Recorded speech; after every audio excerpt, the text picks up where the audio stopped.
Welcome to என்மேக்ஸ் சிவல் முத்துக்கனி. இந்த வீடியோவில் நம்ம பார்க்க போகிறது ரிலேஷன் அண்ட் ஃபங்க்ஷனில் திரும்பியும் டெஃபினேஷன்ஸ் தான். ரிலேஷன் எக்ஸ் எலமெண்ட்லேருந்து y எலமெண்ட்டுக்கு எப்படின்னு சொல்லியாச்சு, set A to set B. இப்போ இந்த டெஃபினேஷனை பாருங்கள். The set of all first elements of the ordered பேர்னால் அந்த ஏ கமா ஆலின்னு போட்டிருந்தோம்ல. ஸோ அந்த ஃபர்ஸ்ட் எலமெண்ட் எல்லாமே என்ன சொல்கிறாங்க, டொமைன் ஆஃப் த ரிலேஷன். இப்போ இது எல்லாமே டொமைன், அதாவது ஏபிசி எல்லாமே டொமைன்.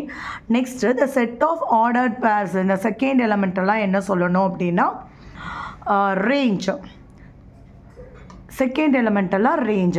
ஸோ டொமைனுக்கும் ரேஞ்சுக்கும் தான் ரிலேஷன் இருக்கும். பட் த ஹோல் செட், அப்போ இங்கே இதெல்லாம் டொமைன், ஏபிசி டொமைன், ஆலி, பானு, பினாய், சந்திராங்கிறவங்க ரேஞ்ச். ஆனால் இங்கே திவ்யாங்கிறவங்களும் இருக்காங்கல்ல. ஸோ அப்போது த ஹோல் செட் பி அப்போ நம்ம என்னன்னு சொல்லணும், கோடொமைன். இன்னொன்று range is a subset of codomain.